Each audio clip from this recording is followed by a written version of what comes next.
Assalamualaikum warahmatullahi wabarakatuh. Apa kabar anak-anakku sekalian? Pada dan harap semuanya baik-baik saja. Nah, untuk hari ini kita akan belajar apa? Kita akan belajar tentang sistem dan alat pernapasan pada manusia dan hewan. Sebelum itu, alangkah baiknya kita berdoa bersama-sama. Bismillahirrahmanirrahim. Rabbi zidni ilma warzuqni fahma. Tujuan pembelajaran hari ini: 1. Mengetahui sistem pernapasan pada hewan.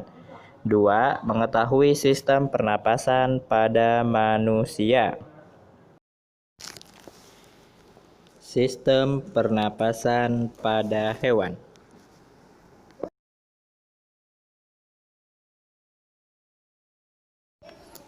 Kita akan membahas cacing, serangga, ikan, amfibi, reptil, burung, dan mamalia.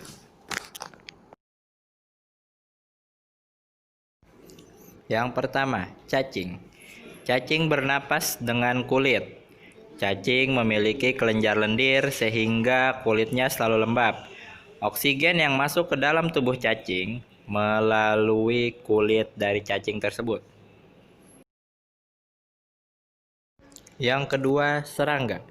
Serangga bernapas dengan trakea atau pembuluh halus pada seluruh tubuh serangga.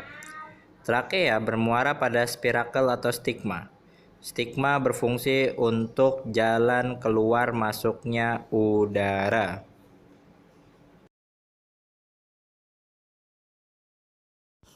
Yang ketiga adalah ikan. Ikan bernapas dengan insang. Ketika mulut ikan terbuka, air terhisap masuk dan insang tertutup.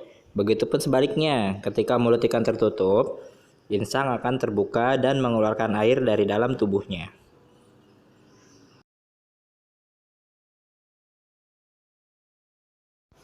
Yang selanjutnya yaitu amfibi. Salah satu contoh amfibi yaitu katak. Ketika katak kecil yang disebut berudu itu bernapas dengan insang. Kemudian seiring berjalannya waktu, dia tumbuh menjadi katak dewasa, lalu akan bernapas dengan paru-paru dan kulit. Selaput kulit pada katak digunakan untuk memasukkan oksigen ke dalam darah. Yang selanjutnya yaitu reptil. Reptil bernapas dengan menggunakan paru-paru. Udara masuk melalui lubang hidung yang terdapat di ujung kepala atau biasa kita sebut dengan moncong. Udara keluar dan masuk ke dalam paru-paru karena gerakan tulang rusuknya. Berikutnya yaitu burung. Burung bernapas dengan paru-paru. Namun ketika burung terbang, burung bernafas dengan pundi-pundi udara. Bagaimana pundi-pundi udara itu bisa bekerja? Nah, ketika burung hinggap di dahan atau di tanah, mereka mengambil oksigen sebanyak-banyaknya untuk disimpan di dalam pundi-pundi udara. Jadi pada saat mereka terbang, mereka menghirup napas dari udara yang disimpan di pundi-pundi udara. Yang terakhir yaitu mamalia. Hewan menyusui ini bernapas dengan paru-paru. Tak terkecuali juga yang hidup di dalam air. Mamalia air juga bernafas dengan paru-paru. Saat berada di permukaan air, lubang hidung terbuka dan kemudian mengisi dengan oksigen. Ya, begitulah cara bernafas mamalia air. Selanjutnya yaitu sistem pernapasan pada manusia. Urutan sistem pernapasan pada manusia. 1. Rongga hidung. Berfungsi sebagai alat untuk menghirup udara dan penyaring udara yang masuk melalui hidung dengan bantuan bulu-bulu halus yang terdapat pada hidung.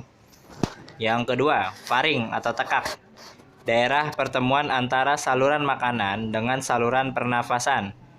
Faring berfungsi sebagai jalan udara dan makanan, serta sebagai ruang getar menghasilkan suara. Yang ketiga yaitu laring atau pangkal tenggorokan. Laring terdapat di antara faring dan trakea. Laring dapat ditutup oleh epiglotis yang berfungsi mengatur saluran pernafasan dan pencernaan. Yang keempat yaitu trakea atau batang tenggorokan. Trakea bercabang dua, yang pertama ke paru-paru kanan dan yang kedua ke paru-paru kiri. Cabang dari trakea disebut dengan bronkus. Yang kelima yaitu bronkus atau disebut dengan cabang tenggorokan. Bronkus bercabang menjadi bronkiolus. Bronkus kanan bercabang menjadi 3 bronkiolus.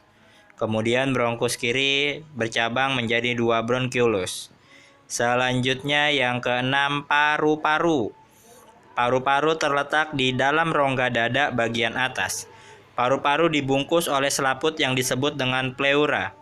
Di dalam paru-paru terdapat alveolus, yaitu pembuluh halus. Yang ketujuh, alveolus. Alveolus berfungsi untuk tukaran oksigen dan karbon dioksida.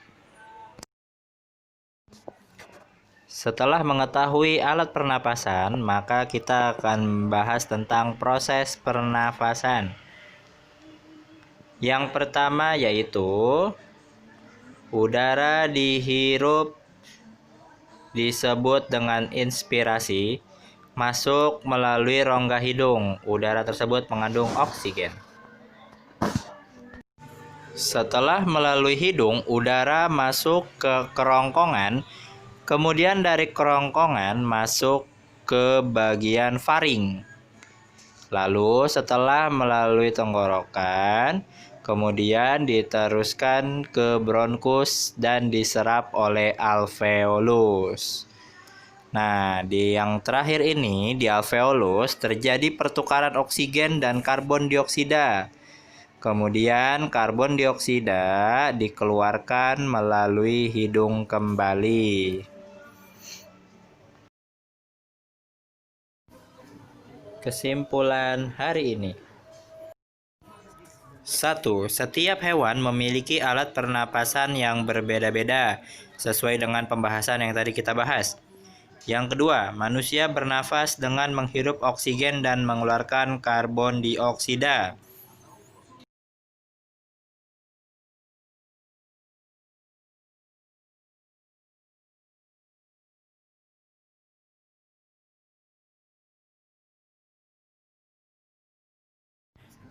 Tugas hari ini, kerjakan di buku tematik 5B, halaman 10 dan 11. Pertemuan selanjutnya, kita akan membahas tentang hutan dan jenis usaha di sektor ekonomi.